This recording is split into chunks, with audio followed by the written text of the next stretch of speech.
Hitler ছোটবেলায় একদিন তার খেলাশালীদের বলেছিলেন, তোমরা যদি আমার নামে প্রেসিডেন্ট বলে স্লোগান দাও তাহলে আমি তোমাদের সবাইকে মিষ্টি খাওয়াবো। তারপর সবাই হিটলারের নামে প্রেসিডেন্ট বলে স্লোগান দিতে লাগলো। তারপর হিটলার সবাইকে নিয়ে চলে গেল একটি মিষ্টির দোকানে।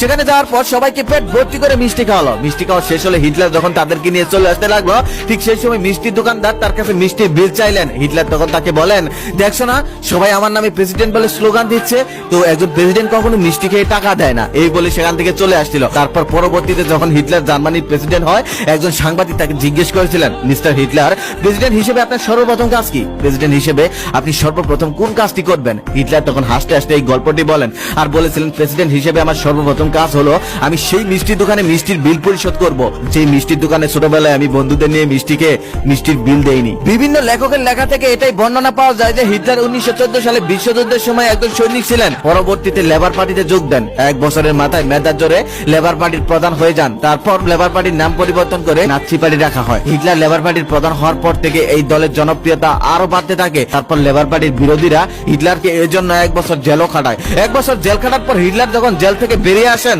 তারপর তিনি রাস্তায় রাস্তায় ভাষণ দিতে থাকেন। তার ভাষণগুলো মানুষ এতটাই মনোমুগ্ধ হয়ে শুনতো যে ঘন্টার পর ঘন্টা হয়ে যেত, কিন্তু মানুষের মনে হতো এই বুঝি হিটলার ভাষণ শুরু করলো। এভাবে হিটলারের জনপ্রিয়তা দিন দিন সারা বিশ্বে ছড়িয়ে পড়ে। হিটলার মনে মনে স্বপ্ন দেখতে লাগলো যে জার্মান একদিন পুরো বিশ্বকে শাসন করবে। সাধারণ একজন সেনাপতি থেকে হিটলার হয়ে গেলেন একজন দেশের প্রেসিডেন্ট। হিটলার বিখ্যাত হয়েছিল 7 লক্ষ ইহুদি হত্যা করে।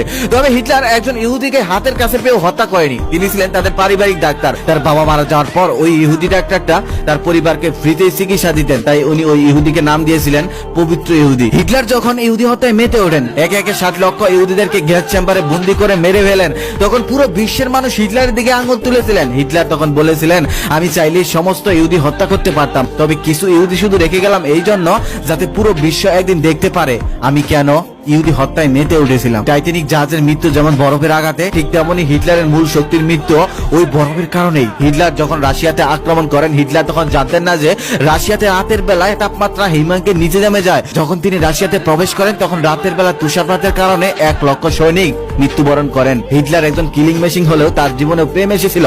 লাইলি মজনু, রোমিও জুলিয়েটের মতো হিটলার ও ইভা ব্রাউনের কথাও উঠে আসে। পারিবারিক সমস্যার কারণে হিটলারের দীর্ঘদিনের প্রেম বিয়ে পর্যন্ত পৌঁছায়নি, তবে মৃত্যুর 2 ঘন্টা আগে তারা বিয়ে করেছিলেন। সুমেদ বাহিনী যখন হিটলারকে ঘিরে ফেলে, তখন হিটলার সিদ্ধান্ত নেয় যে তিনি ধরা দিবেন না, তিনি আত্মহত্যা করবেন। তিনি ইভাকে চলে যেতে বলেন, কিন্তু ইভা ভালোবাসার মানুষটাকে ছেড়ে চলে যায় না। হিটলার বাংকারে বসে মাথায় গুলি করেছিলেন, আর ইভা বিষ পান করে ভালোবাসার মানুষটি পথ অনুসরণ করেছিলেন। হিটলার ছিলেন একজন লৌহ মানব, কিলিং মেশিন। হিটলার ছিলেন একজন যোদ্ধা, একজন প্রেমিক। হিটলার প্রেম ও যুদ্ধ দুটো একসাথেই খেলেছেন, তাই এই দুটো সম্পর্কে হিটলারের থেকে বেশি ভালো আর কেউ জানে না। তাই হিটলার বলে গিয়েছেন, যুদ্ধ করো তবে প্রেম করো না।